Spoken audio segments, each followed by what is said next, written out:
Hey everybody, I'm Kathy, and I was getting ready to use my spiralizer, and I realized I hadn't used it in almost a year, and it was a little bit disconcerting, and maybe you would like to have a go through as well. So let's do this together.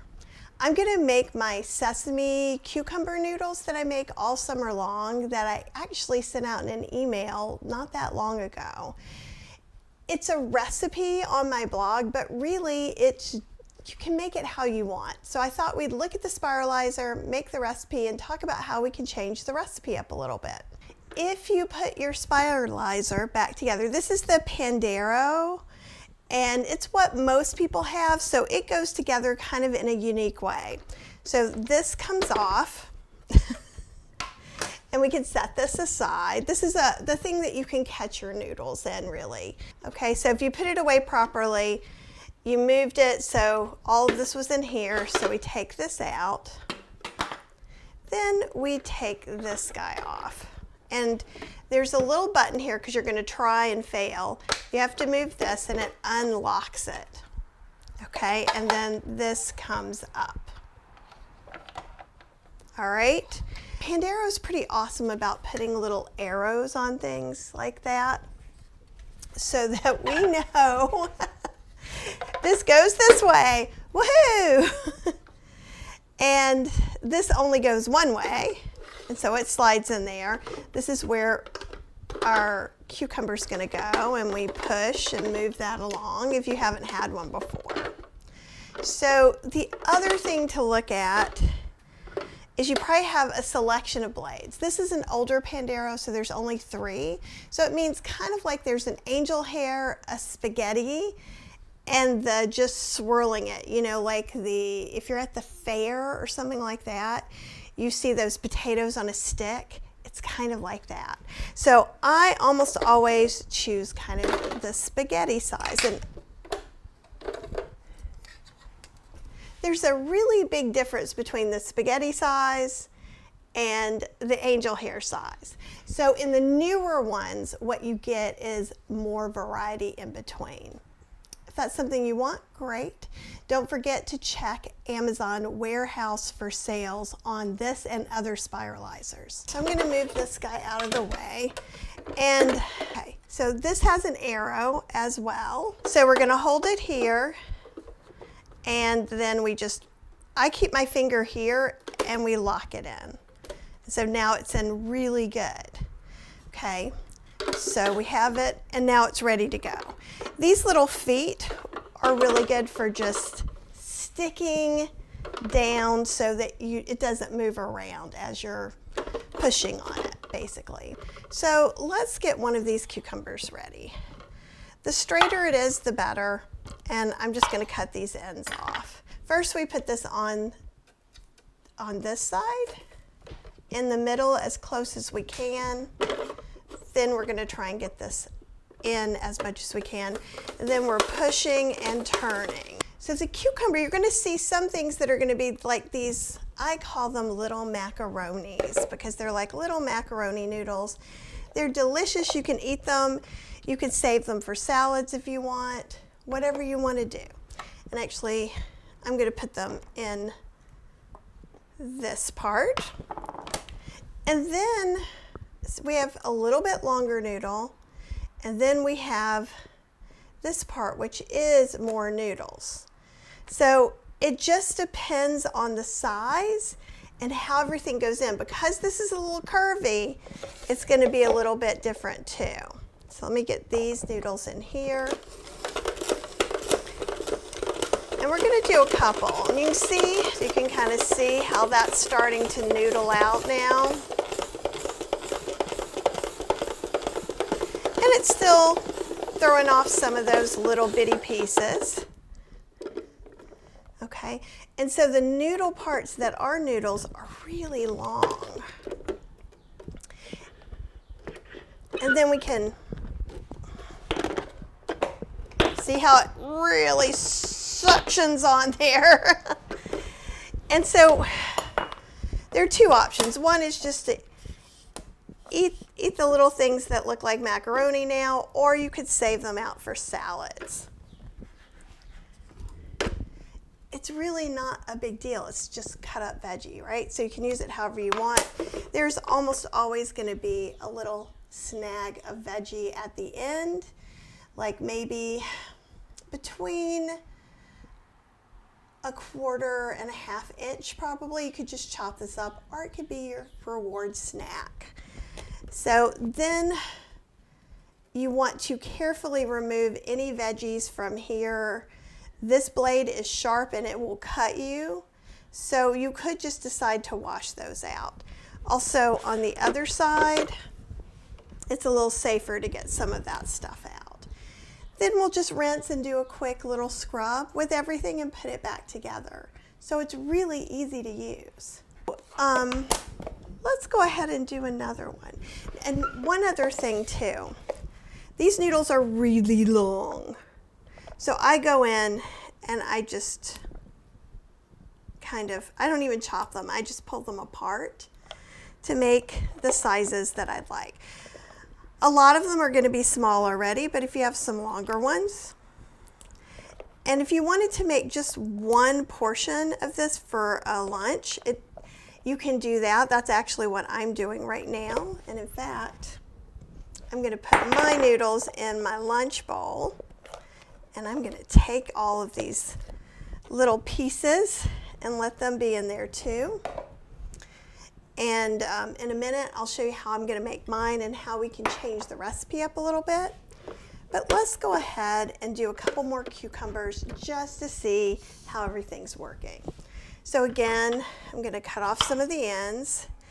And the ends don't have to go into the compost or anything like that. They can just be cut up for salads. So now you have some salad stuff ready. I took this out for a second. Oh good, you can still see it with here.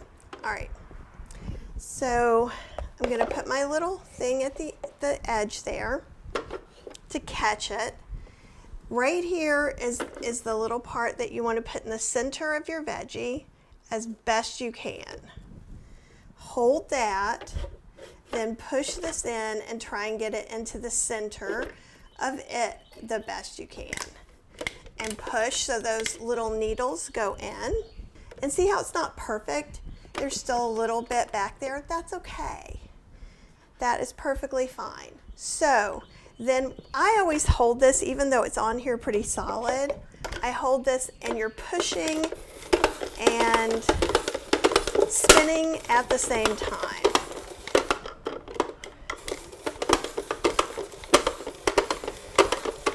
And while it does look like it, you could put a cutting board over here too if you wanted to, but it's just not really that necessary. It's an easy cleanup. And once you have this set up, it's really easy to spiralize a whole bunch of stuff. So you could spiralize a bunch of carrots if you have them thick enough. Thin spring carrots, and see, we're off the center. And let me see if I can show you what that looks like. So see how this is moved off the center? That's why I'm getting some of those macaroni that I call it. So I'm gonna switch it over. And what causes that is just that cucumbers don't grow straight, and that's okay. It really is. Okay. And see, and you can replace it and get some more out of there. Okay, and then that's the little piece that we're gonna cut up for something else. Okay, got all that, and let's go ahead and do one more. And you could also turn these little chips and put them in a jar and make quick cucumbers. Quick cucumbers and onions is a recipe on healthy slow cooking. And that's kind of nice because then they're a little bit pickled. You could do them without the onions if you don't like onions too. This is pretty curved, so we could cut it where it's not curved and have a little bit better chance of getting everything to come out exactly the way we want. Okay, and because you're pushing, it can move things around sometimes, and that's okay too.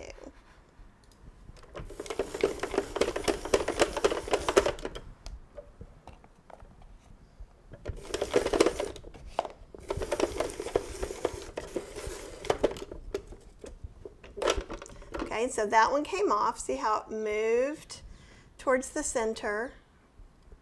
We'll just center it again, best we can.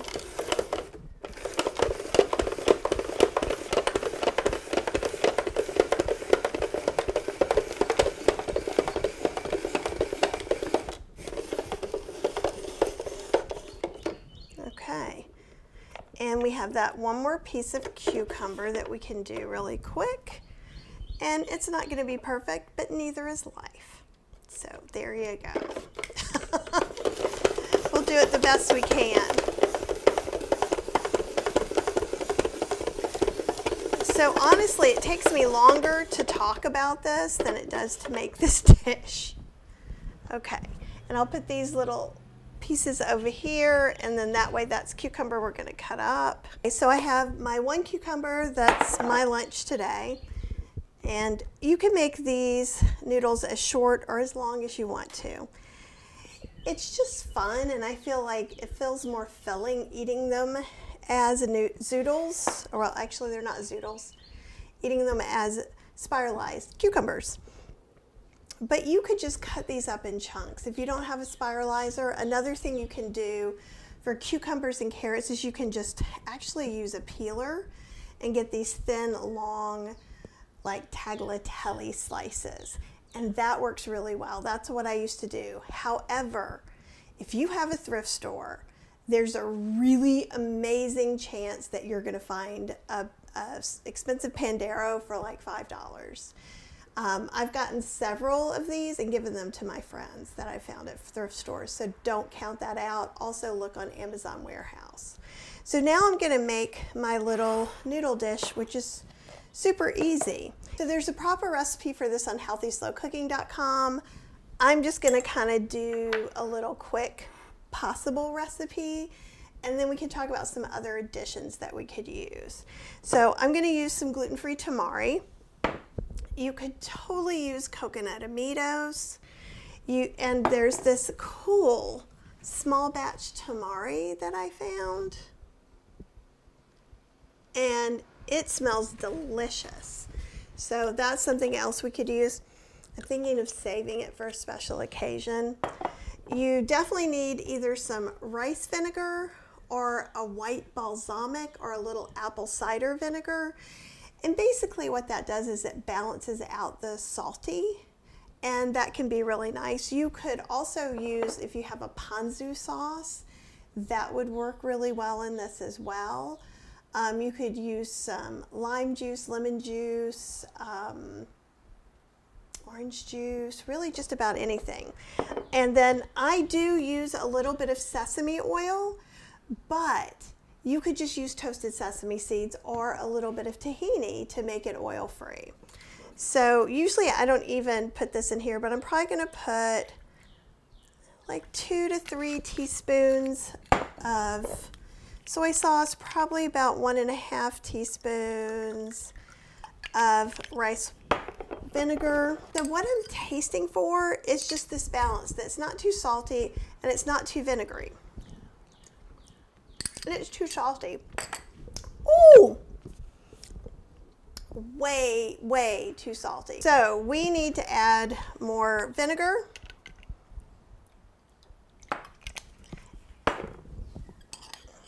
And again, this is where you would add tahini if you were using it. Much better.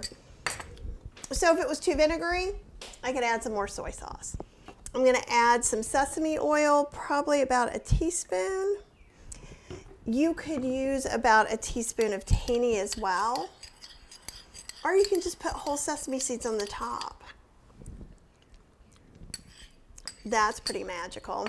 So as far as the recipe is concerned, this is it. But let's talk about some ways that we can upgrade this.